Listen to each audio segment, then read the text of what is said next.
Okay, going over a couple controls up the front here. Do have an indicator there for the brake light. The piece down here for music outside is always on park. I don't think the other side of that's hooked up. There are a couple ports for USB up here. So there's two of the traditional style here. Then you've got a small USB-C here and a big USB up there. This one that the wire is plugged into is the only one that works with the radio and the CarLink stuff. So if you go back out here to the home, on the home page there's CarLink. Depending on which kind of phone you have, whether it's Android or Apple, that CarLink will connect using either CarPlay or Android Auto, whichever one you're doing, and it will mirror your screen across. So like it's trying to connect to my phone right now, but I'm doing other stuff. So then you can go back to your home screen there. You can connect Bluetooth stuff here or here, either one. There is navigation built into this, and it's Google Maps, and I don't honestly know if this works without Wi-Fi or not. I've never used that. I used the CarPlay version. Then you can, if you want to see the rear camera, you can flip over and see that anytime you want. If your CarPlay's hooked up, you can get to Spotify there as well. Getting back to the radio, goes there. Then up top, there's a secondary camera up here that's on all the time. You can force it to shut off by clicking that, but as long as you don't turn it off when you turn the car on, it will come back on. About that is, obviously you can't see out the back, so you can use that as a rear view mirror. Then up front here, this little gadget is your tire pressures and temperatures. With any luck, you'll never have to hear or do anything with this, but it will beep at you if you lose tire pressure or if something gets too hot. It will give you a warning about that, so you can investigate and see what's going on before it becomes a huge problem. The power button for it is right here in front. You just push and hold it, and it will beep at you. Now it's off. Same thing in reverse. That turns it back on. It's got a little solar power to it. I usually just leave the thing on for the most part, and it will reconnect after a couple minutes. If an alarm does go off, that same button turns the alarm off. You have to push it for that. Like I said, hopefully you never need it, but it is nice to make sure everything's going well. All right, when you first get here and you park, first thing you'll want to do is set the emergency brake, which is down here. And then you'll want to leave the ignition in the accessory position. The next step, you have a slide out here that runs this one. Just push it down, and that will slide out. Camper doesn't have to be plugged into 110. It will do this on 12 volt. You'll see up there in the corners, you'll hear it stop like that, then let go of the button. Then the rear slide out control is right here, and it's going to slide this one out. Same thing, that it'll stop making noise, let go of the button. You know, there are 4 legs that are going to come down when you push this next button. There's 2 right there, and there's 2 in the front. So to put those down, you're not supposed to be in the camper when you do this. There's my co-pilot. All right, so after you've made sure everything's clear in the bottom, we're going to come in here to the leveling system. It's this little panel. There's a power button right here in the corner. This one, top left. Push that and it'll come on. Everything will flash like that and it goes off. And then the other button you're going to use is this one up top. She's out here. It says auto level. And you're going to notice it didn't do anything, but you got this little red light flashing. So I haven't turned off my ignition on the camper yet, so it's not letting you do anything. So the next step, I'm going to hit pause, but I'm going to go up front and turn off my ignition, and you'll see the difference. Okay, so now I'm back and I've turned off the ignition. I'm going to hit that auto level button again, and it's going to make noises. Now the pumps are running, and those are going down. You can see it's lifting the front. Now it's going to drop the back ones. There you go. It's picking up the back end, stops, and now it'll go through a couple level checks. There it is. That's it. So now it's leveled and that part is done. All right, so this compartment here's got your electrical and your plumbing in it. So we're going to hook up our electrical and water. So we got to get those two cords out of the way for a second. All right, so there's some different adapters in here. This one goes from 20 amp 110 down to 15 amp 110, just like you have an extension cord. Then this is a surge protector. It's got 20 amp 110 at the top and still 20 amp at the bottom, but it gives you surge protection.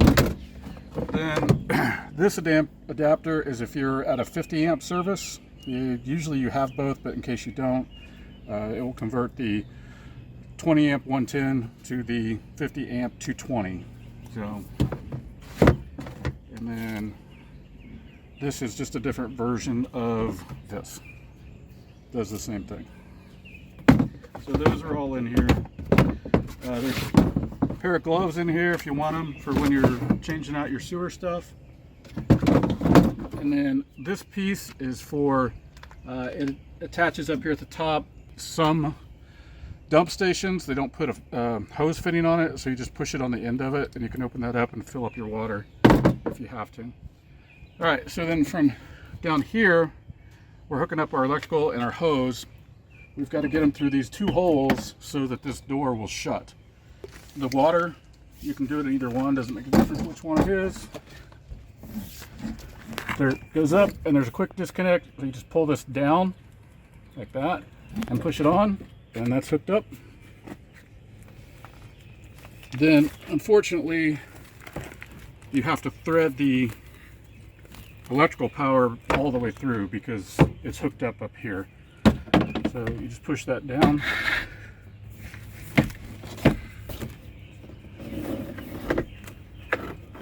Like so. Then these two lids are mouse protection. So they just snap back down in there like so. And a couple things about these, if you haven't ever used these before, there's breakers up here on the top. Sometimes when you get to the campground, these will be turned off, and it takes you a while to figure out why you have no power, and it's because the breakers have been turned off. But then you have your different outlets on here. 50 amp 220. This is 20 amp 110, which is what we're going to use. And there's also 15 amp 110. And that's what all those different breakers control. So that just pushes in like that, and you make sure your breakers are pushed towards the middle like that. Make sure they're on, and your electricity's hooked up. It's just a garden hose. Make sure you get this little brass piece back though. That is a regulator, and it does separate here. Those are two pieces, and don't leave that at the campground. They're about 30 bucks.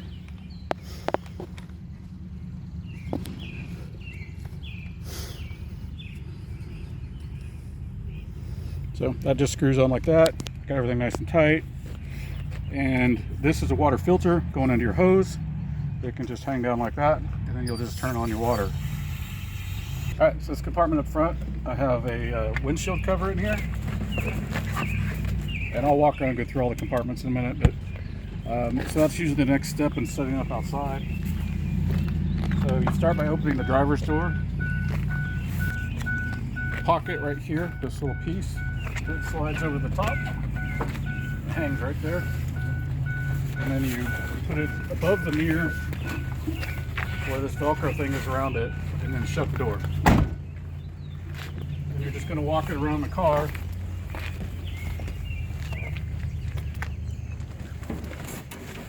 Going to cover the windshield up like that. Your windshield wipers actually go on top of it to help hold it down. And over here you open this door up a little bit.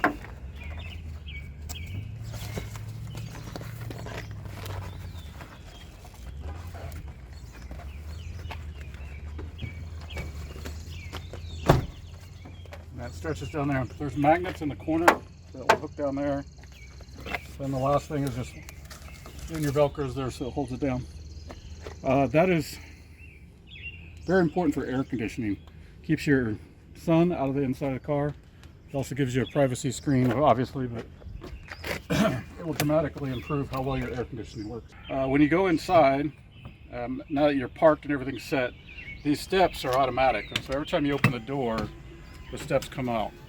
There is a switch right inside of here that's the closest one to the wall. This is entry step right here. You turn that on, when you close this door, the steps won't shut anymore. It will, however, if you start the car, it will shut anyway. So it has a safety override for that. But it keeps your steps from having to open and close every time you get in and out. Then right here behind the couch, I keep the carpet piece. And I'm not going to fold this all out, but it's totally optional if you want it. But it's the other piece that's there is this long rod device, and that's for putting out the awning, which we're going to do next. Right up here, there's a black piece that you squeeze them together, and you can feel it pop and unrelease. Then down below, there's a knob here that you loosen, so it's just not tight anymore. And you got to do that on both sides. So squeeze these together, and it pops out of there. There it goes. Loosen that up a little bit. Yeah. All right, so we unhook both this and we loosen these up. Now there's a little lever up here, and you can see there's an arrow on the front. So when you pull it down, so towards you, that will let it release. And then you just take these straps, which are hard to hook. All right, so Now go.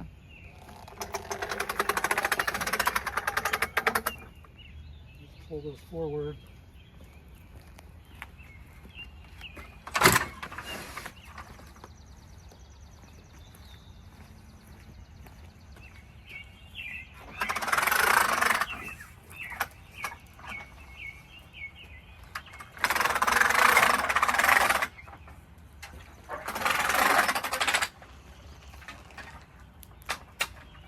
And then when you run out of material, that's as far as it will unroll.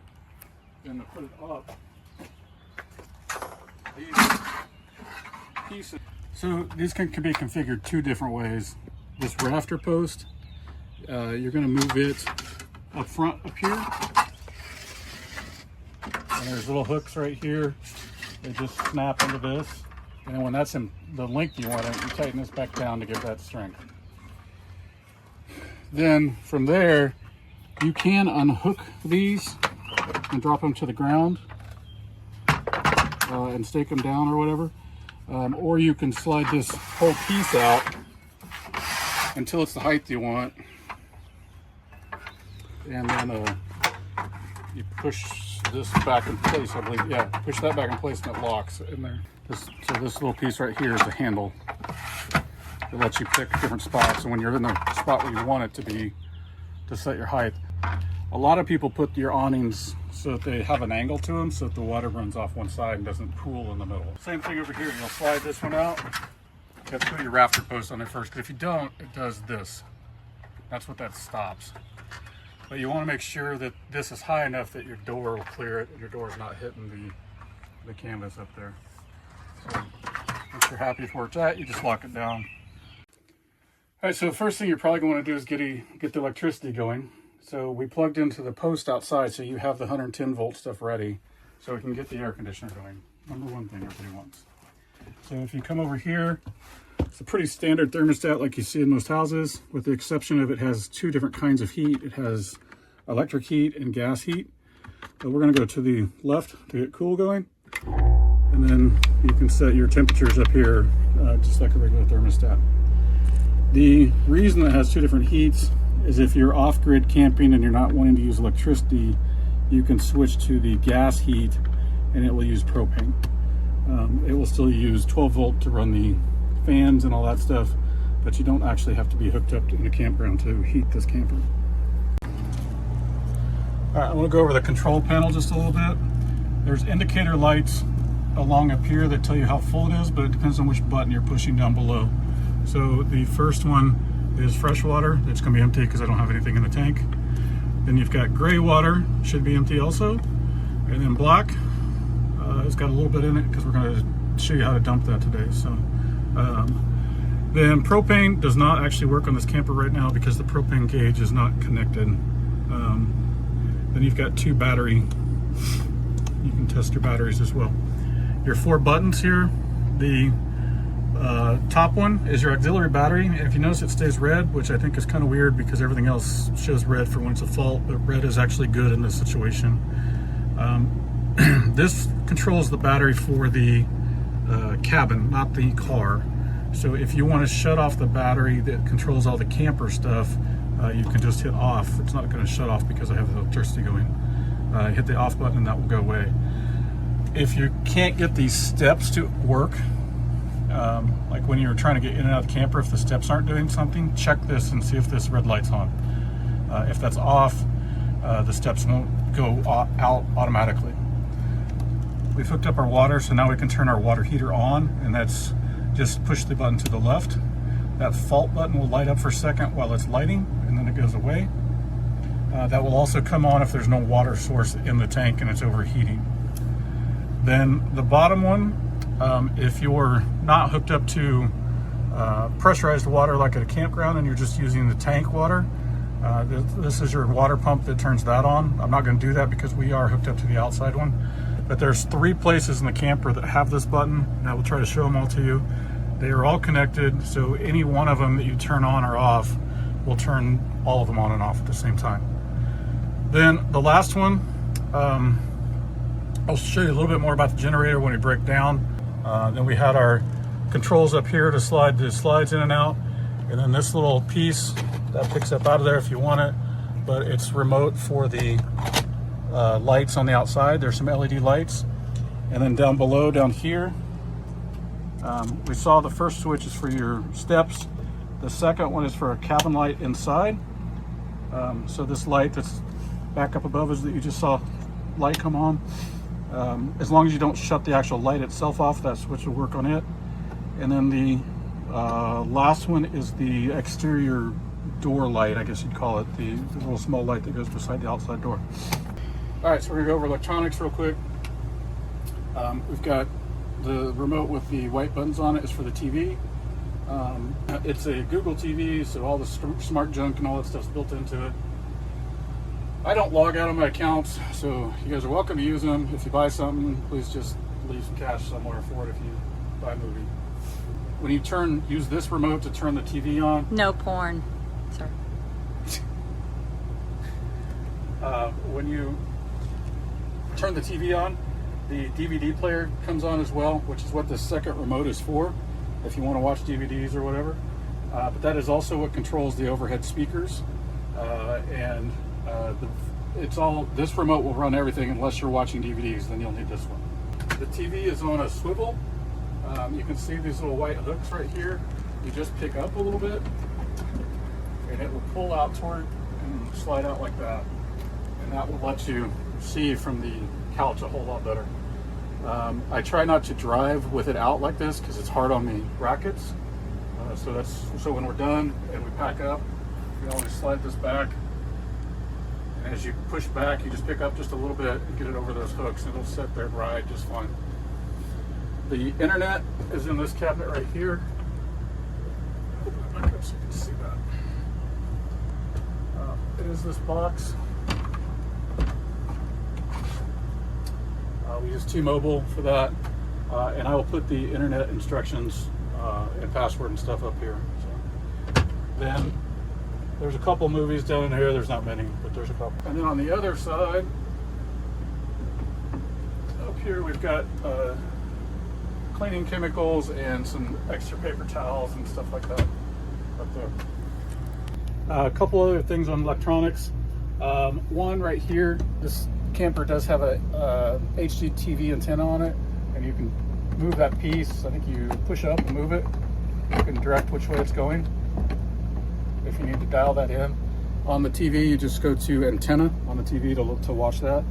Back here, we've got a power strip that's got all your charging junk in it for USBs. And then on your chairs, there's USB up here. And then you got your switches to control it. There's a light to turn on your little cup holder. and then those move in and out for the recliners.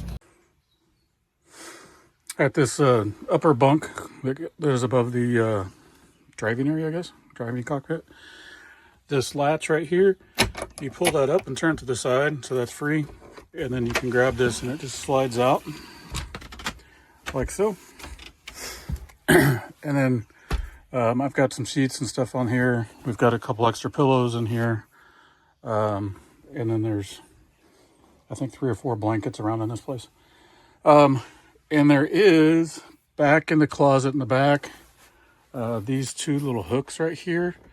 There's a little step ladder thing you can drop down to that, but I find most kids are monkey enough that they just step here and step up and crawl right up. They don't need that ladder. So, but anyway, when you're not using it and you want to put it away, I do recommend latching it, which is just that,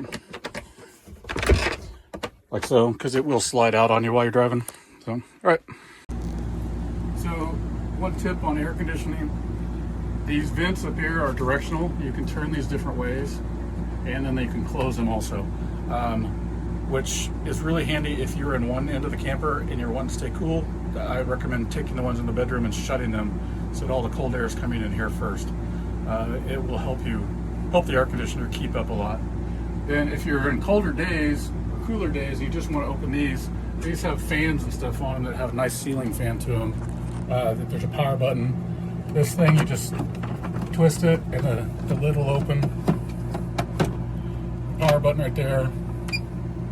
And then you can actually reverse the direction. I think you have to turn it off and then hit that. And that will switch it so it's blowing in if you want it. Either way. And then there's a speed control there. So those are all available. Real quick, I want to point out these lights. When you push the one side, it turns it on. There's 2 buttons to it and they're not labeled very well. All the lights of the camper are the same. The one side, you just keep pushing it and it'll change the colors, but it just cycles. The other side changes the brightness. Same thing, it cycles. But to turn them off, you push and hold the one side and it will turn them back off. All right, kitchen stuff. Your cooking utensils, if you want to get up here so they kind of see what's in here. I usually try to leave some paper plates in here. There's some plastic storage stuff. There's coffee cups. There's a couple cups there. There's some paper napkins in there and some other towels. A couple water bottles in case somebody forgot theirs, unless you're like my wife and she's got 95 of them. Storage containers there again. I believe there's there's like a mixing bowl and some stuff back there. Then the other cabinet over here, more of your cooking stuff. There's usually some kind of coffee up in here.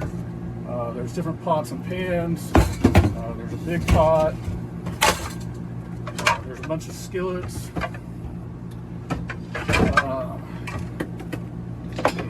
Colander there. There's 2 cutting boards in here. There's a thing of flour. I think that's most everything up there. Then we've got a coffee maker here that takes K-Pods. And then there's a knife set back here. There's some miscellaneous spices in here.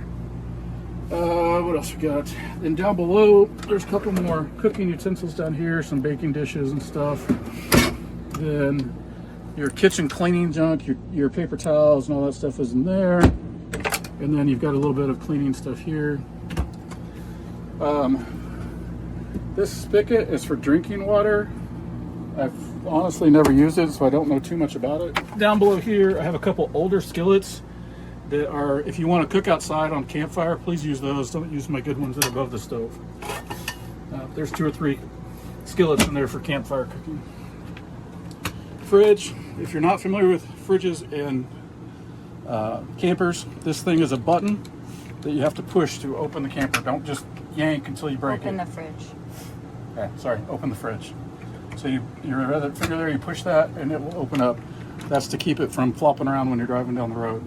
Same thing on the freezer. There's one up here that opens that. Freezer up here does work really well. You've got some egg containers there if you want to use them.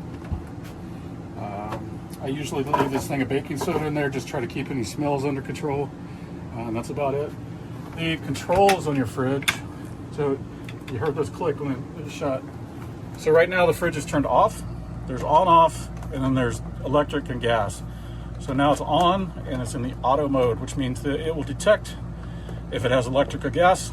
If it doesn't have electricity, it automatically switches to gas. Or you can override it, push that button, and it will be using gas. You're forcing it to use gas. Then there's a little check light here that starts, I believe it beeps and flashes if it runs out of propane and does not have electricity available. That will start beeping at you to let you know that your food is at risk. So I usually leave it in the auto function, and then I turn it off when we're not using the camper because otherwise it will use gas and stay running all the time. So, all right, just real quick, storage. I leave this one should be completely empty, so you've got a place to store.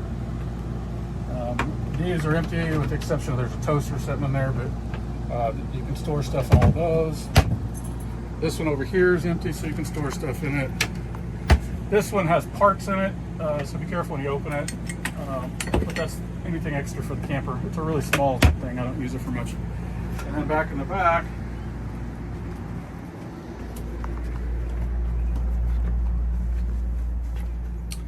you've got storage in most of these. There's some extra blankets here, a couple of sleeping bags if you need them. You guys can use these if you want. They're hiking bags there. But there's quite a bit of storage there. And you've got storage down below. Those are completely empty. There's drawers. There's an extra blanket. Drawers and all those. And then you've got a closet here that's got hangers and stuff for like hanging up your clothes. The vacuum is in here as well.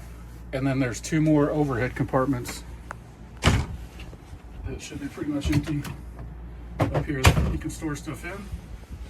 And in the bathroom, I have towels, washcloths, hand towels, makeup towels.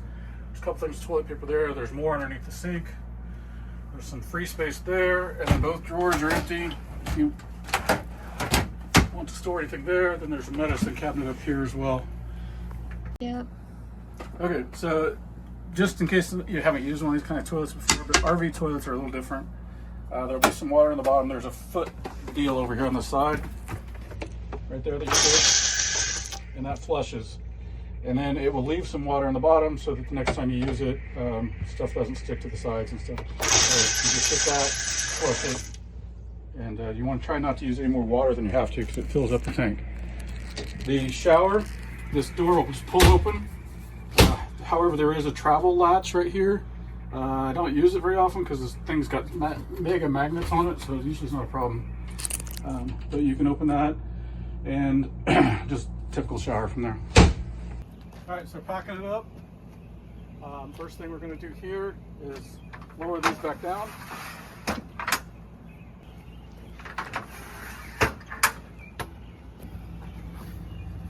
Gotta take the roof post out, I forgot that. Comes back in here, and it hooks in the bottom. Our lever over here, you gotta flip that the other way. Yeah, pull that down just a little bit and then flip it.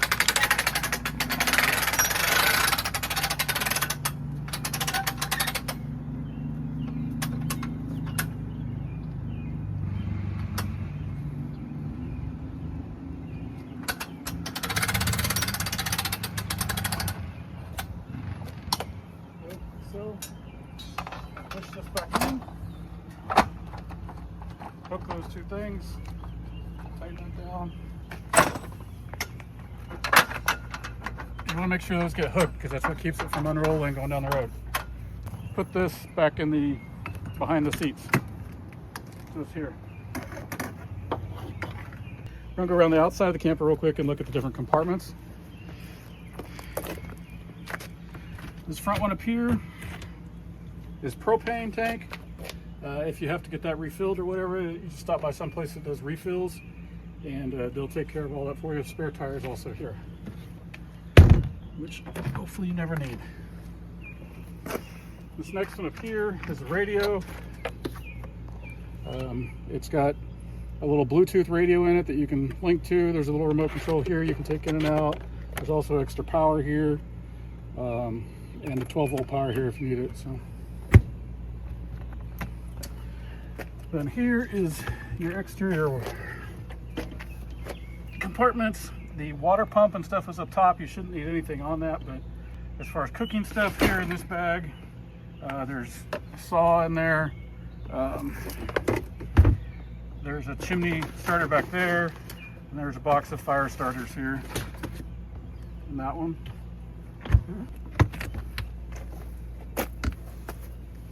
All right, so then down here, you've got some chairs. There's a little fire thing in the back, but mostly just chairs. And then here you got more chairs again. There's also blocks in here if you need them. If you're in a campground that has requirements for pads on your auto leveling, those are in here. Gas cap back here behind that. Took me forever to find that the first time.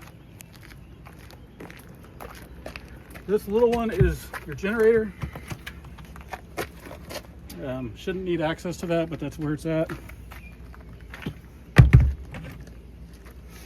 And this one we've already gone over once. Your water and electricity go in there. Okay, so I was talking about the generator.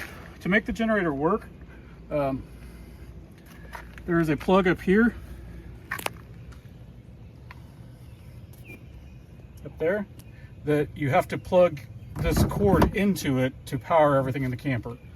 So you just pull the cord all the way back through, pile it up in here, and plug it in up here for the generator to actually power your 110 stuff. Then we'll come back and do sewer in a minute when we dump that. In here you've got the sewer pipes.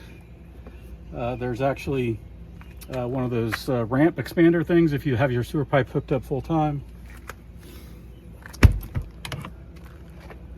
And then this one is mostly blocking in. There's an outdoor charcoal grill right here. There's a lot of different kinds of blocks in this one. There's jacks here for stabilizing if you want those stabilizers on. So far my wife and I have never used those.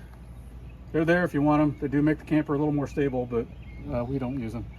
And then they're hard to see, but on either end of this compartment there is a bag of those plastic Lego looking stack blocks. Again, I've never used those. This compartment is very small. I've got a few tools I'm going to set in here, so those are with there. And then this front one, there's the outdoor stove that runs all those little propane things. There's a couple of these in here. And then there's a cable if you happen to be in an RV park where you've got cable hookups. This is just the reverse. You undo the Velcro, get that as much slack as you can up high. Open your door up a little bit.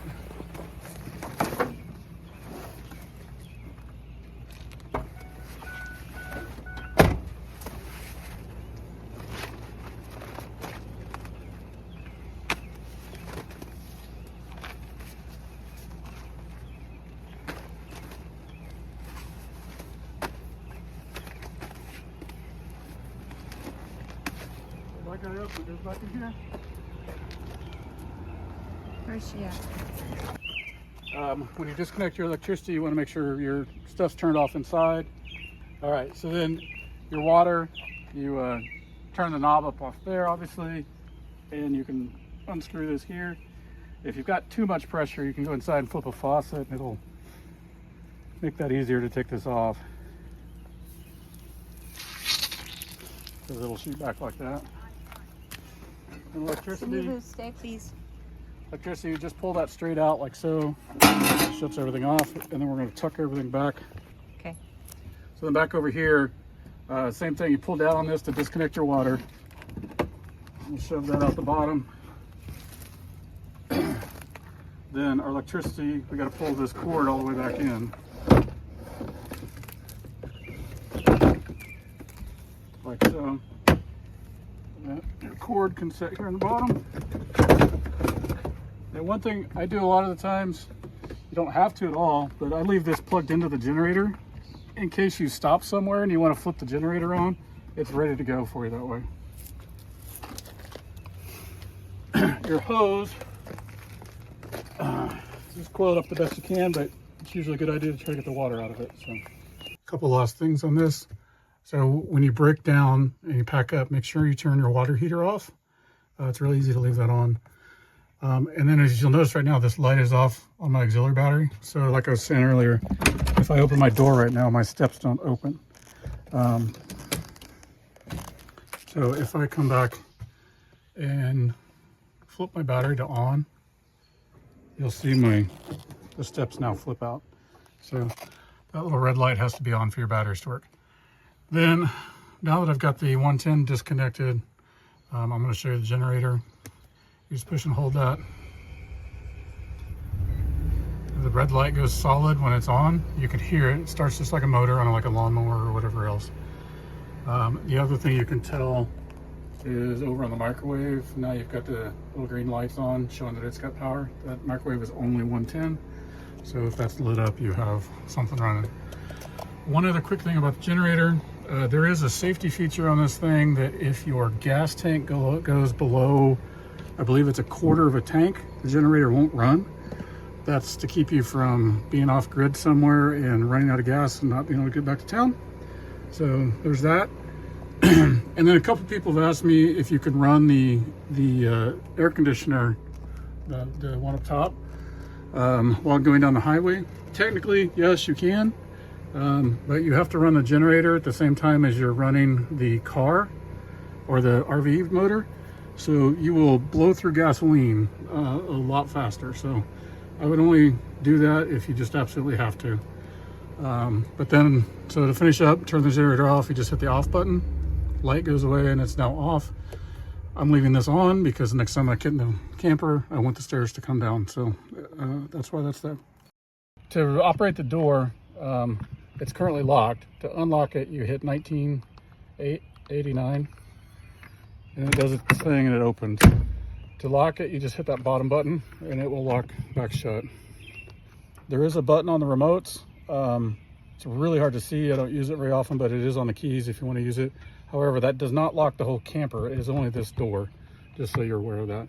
We've got everything done outside. Now we're going to shut down as we go in the camper. You're going to turn your outside switch off so that your steps will retract automatically again. You're going to hit the power button on the leveling system. That turns the lights back on. No, maybe they don't do that anymore. Oh, those are on because the jacks are down. Then you're going to hit all retract, and it's going to go through its cycle and pull everything back up inside. All right, so to retract, now we're ready to retract the sides in. It's really simple. You just hit this button, but I'm going to show you nothing's happening. And that's because our ignition switch is not turned on. I forget that all the time. It's really common. But your parking brake has to be set, and your ignition has to be turned to the accessory, which is just where your lights and stuff come on. Things start dinging at you. Now if you come back up here and hit the in, the side over here will close in for you. Same thing, you hit the in button, but I wanted to show you this bed does actually touch the cabinets, and that's normal. It looks like it's not right or whatever, but a bed will do that. When you go to break down and leave, anything you've used in the camper like towels or sheets or dishcloths, that kind of stuff, if you just throw them on the floor here in front of the kitchen so we know they've been used and get those washed for the next guest, that would be great. If you can empty the trash cans, that would be awesome. And then don't leave any perishable foods in the refrigerator, because if that's shut off for any reason, it'll start spoiling and smelling.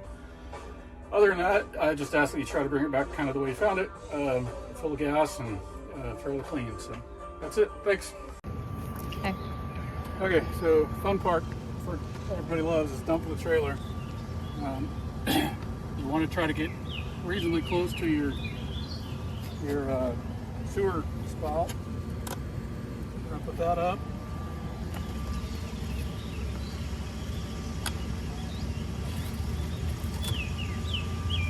There's a couple hoses in there. You only need one long enough to reach, which that one's not.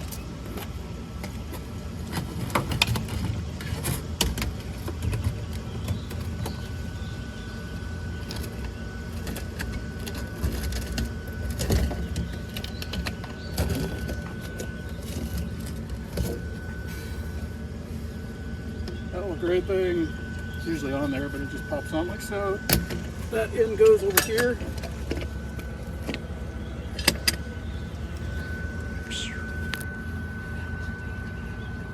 And these hooks, you want to get in, you can see this. There's a cap right here that unspins. You just throw it out of your way, and then you have to undo this little access port. And that'll come up. You'll see there's hooks right here. You want to make sure you got that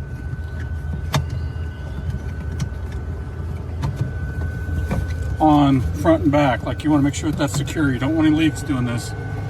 All right, so now you have two different valves. The small one over here, the small pipe, that's your gray water. And then your dark water over here, black water, whichever you want to call it, is the bigger pipe. So bigger pipes are toilets. You always want to dump that first.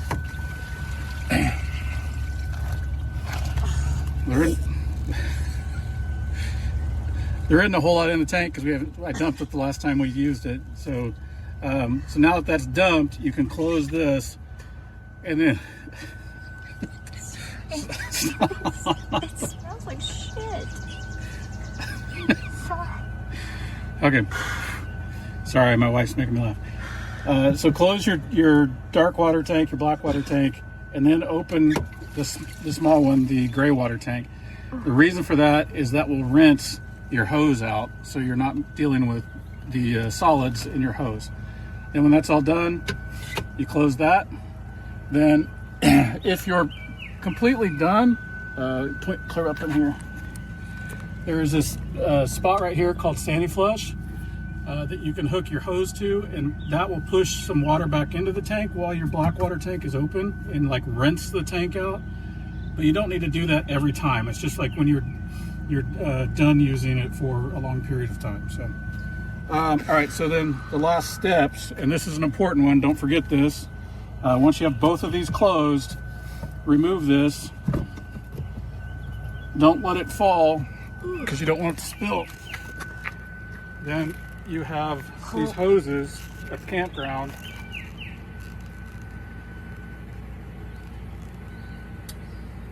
Oh, their water doesn't work. Anyway, you take your hose, pour it down the tube, and it will rinse everything down your tube, and you won't have any leftovers in your tube. So let that drain out pretty good, and then stuff it back in there and close everything down. Put your access port back on. I usually just give that a couple twists, and then put your lid back on. That keeps it from leaking. And that's pretty much it. Like so.